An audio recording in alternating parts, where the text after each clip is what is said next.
class of 2019 may have gotten an unexpected torture session from Hillary Clinton, the failed twice Democratic nominee, using her commencement speech at New York's Hunter College to get political, attacking President Trump, the Russia probe, and more. Watch.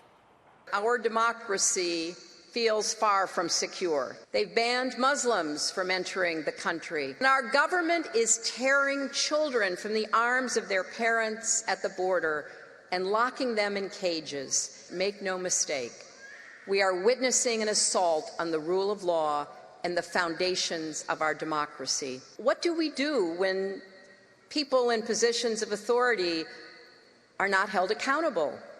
When they defy requests from the Congress? When Facebook refused to take down a fake video of Nancy Pelosi? It wasn't even a close call. The video is sexist trash. So, Greg, Hillary was so brave that she wanted to go after President Trump for 30 minutes, but didn't say his name. Every time she speaks, you're reminded how different and irrelevant the typical kind of political oratory has become. Yeah. It's like when you're listening to it, you just go like, I mean, the media is lying that they would have preferred that over Trump, because Trump has made politics interesting for once. She's just old and tired, and I mean that listening to her, not as a person. Trump is a gift. He's brought peace and prosperity while delivering volatility in his own personality. So you get the volatility, but you get the success and the achievements, so you can still enjoy his personality and not feel bad. By the way, she is speaking. She was asked to speak at a cyber security symposium. Yes. That's like asking, I don't know, Michael Moore to speak at Weight Watchers. Yeah, it makes no sense at all, and I can't wait to hear that speech. I want to know how much they're paying her. She's keynoting the FireEye Cyber Defense Summit with the world's leading cyber experts. Maybe they can teach her something about that. But Dana... And they're paying her. Yeah, lots of money. Like $500,000, right? I mean, come on. But Dana, you've given advice to graduates before. Isn't it really unfair that Hillary Clinton would take away this moment from them and their achievements to talk about herself? Right, like, so if I was in the audience, like, I might say, like, oh, gosh, I don't feel very inspired right now. I might feel used. However, I did a little research. Like, graduates that were there, they liked it. Oh, well, there you go. So I think that they're brainwashed. Oh, my God. They are.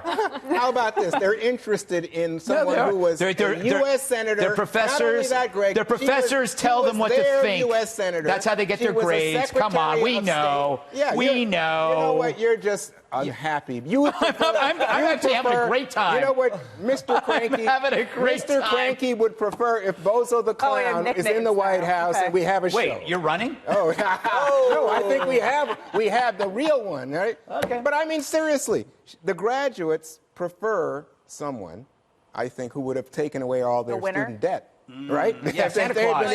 Robert Smith. Yeah, they would have preferred that. But I don't think there's any question that they're interested in current affairs. They're smart people. They're graduating with a degree, and they want to know what's going on. And you talk about somebody who knows what's going on. It's Hillary Clinton. And you talk about cybersecurity. She may be the greatest victim of cybersecurity. Oh, come on. Oh, absolutely. The Russians. That's the server in her toilet. Wait a second. Do you think there's any doubt the Russians put their finger on the scale to help Hillary Clinton her? should give a speech at this cybersecurity summit about how to start an illegal server from your basement or your bathroom and how to bleach-fit hard drives. I wish Trump would give a speech about how we're protecting America against more Russian interference. I think he's been harder on Russia than any president. Juan, here's how you do it. You don't have some guy hand over the password. That's password to the hacker, John Podesta did at the Hillary Clinton campaign. Juan, this speech was so bad, I don't even think the graduates threw their hats up in the air. Oh, yeah. They were all falling asleep. And Dana, I would have to disagree. On Waters World this weekend, we have a family that was so disgusted with this speech. She went off the rails. He was upset because he paid all this money to have the daughter go to Hunter College, and she gets up there and totally humiliates herself. He's angry. Tune in at 8 o'clock. And then, you know what? She can't read a room either. This is supposed to be inspiring and uplifting, and no one wants to hear this. It was about her. It was about her. It was about her, and I want to know how much she got paid, because Hunter College, I'd do it for half that price. Half the price and more I like laughs, how you make the phone sign, you know, because they still do that. They still use the phone.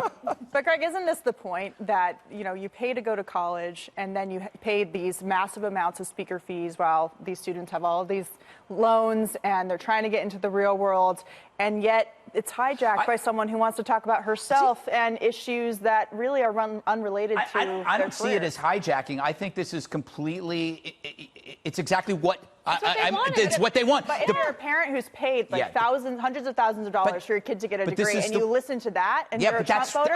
What I'm saying is, this has been going on for decades. They have liberal commencement speakers. They have liberal administrations. It's just one big liberal love fest. That's why I can't. It's like when I see this, it's kind of like, again, it's like being surprised when you find garbage at the dump. Well, also a lot of commencement speakers, and you didn't see it as much this year, but in 2016 in particular, you saw a lot of commencement speakers use it as a chance to make news. Yeah. It's not like the purpose of it. That's like, oh, okay, what can you do to get on cable news? Well, she gave a speech. Here's my theory on why she's still staying in the game like this. She thought the insurance policy against Trump would kick in.